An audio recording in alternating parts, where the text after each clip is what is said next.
Все едно кика на барабаните и може то да се интегрира.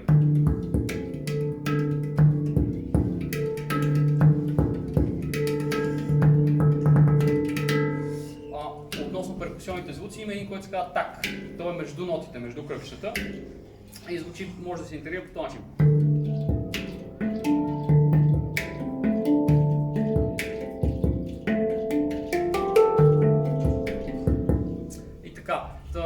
Феликс, човека, който измисли този инструмент 2000 година, той е интегрирал стил дръма и гамелана. И от другата страна, това съм сложил магнити, защото по някой път искам да изолирам някои ноти, когато правим упражнения с деца и слагам някой магнит на някой нота. Така, затова с тук.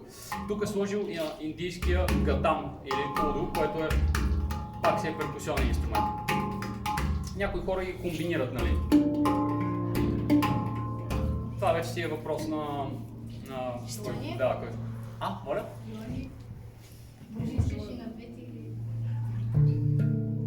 Така, и това е тук е ритъма, отстрани е мелодията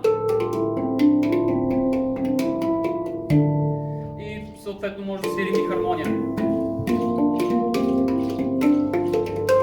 Направо ще ви свиря нещо кратко. И после ще подам на Саня да разкаже за нейния инструмент, защото той е малко по-специален.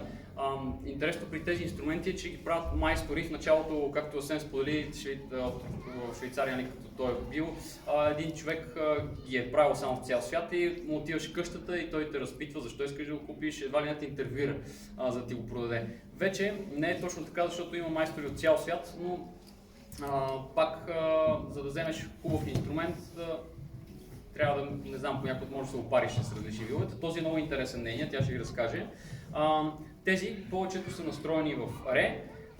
Тоновете са им ре е най-ниската нота, после долу е ла и вървят на зигзаг.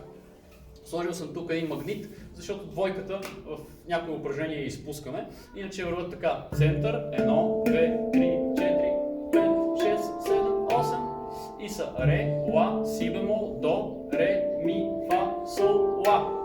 Като принципно това е основната нота, казва фундамента, но реално във всяка една може да има и октава нагоре.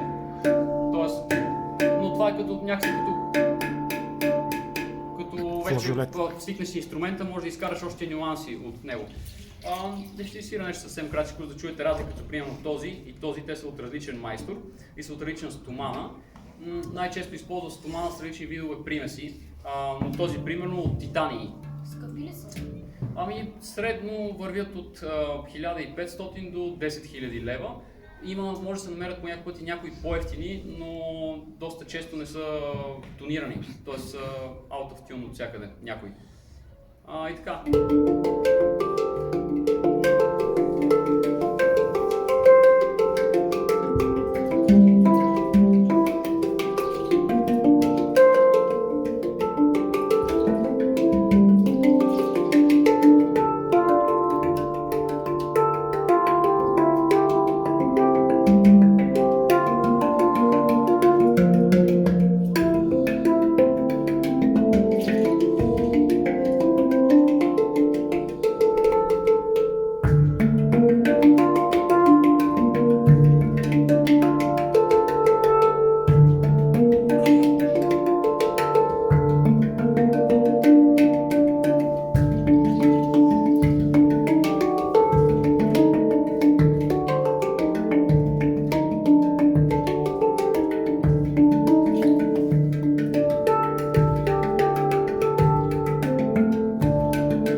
Няколко неща смесих различни, колкото да чуете.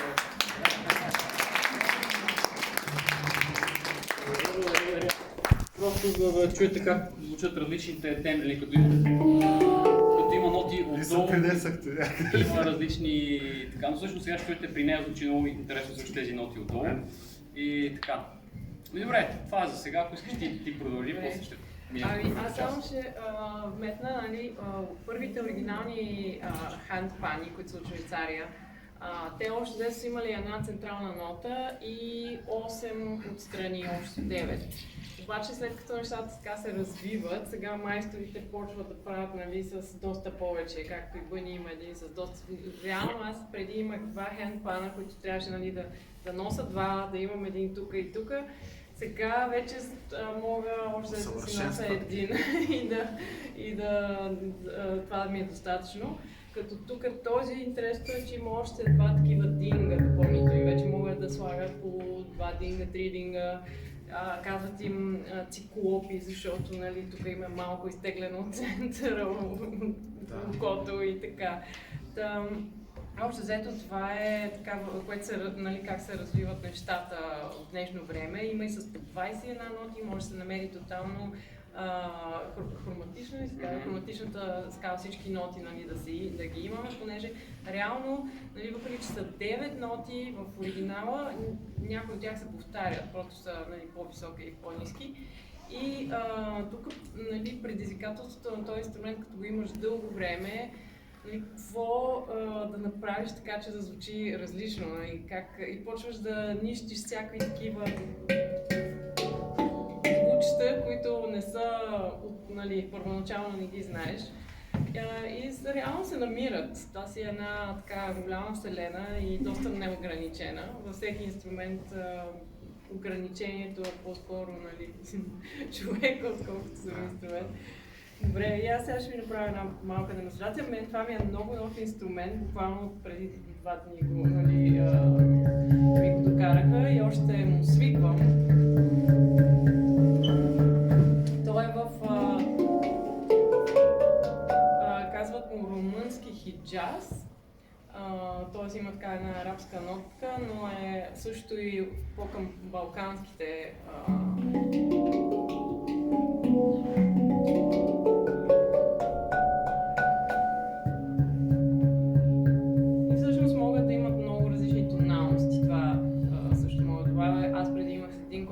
китайски, нали, цялата, като го свира, основната му мелодия е в доста азиатска, този, нали, по-арабски.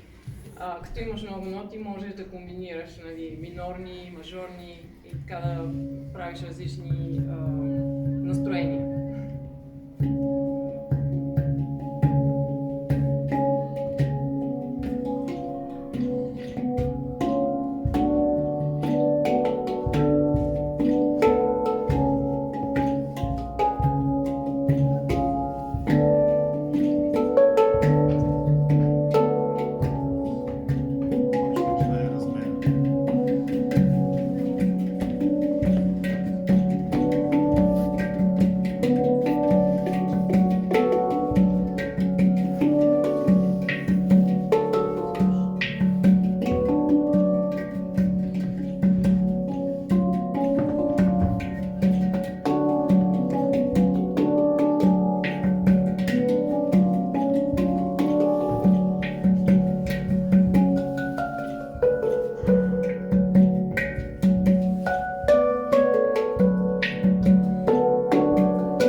Ами сега, следващата част минахме вече интродукцията.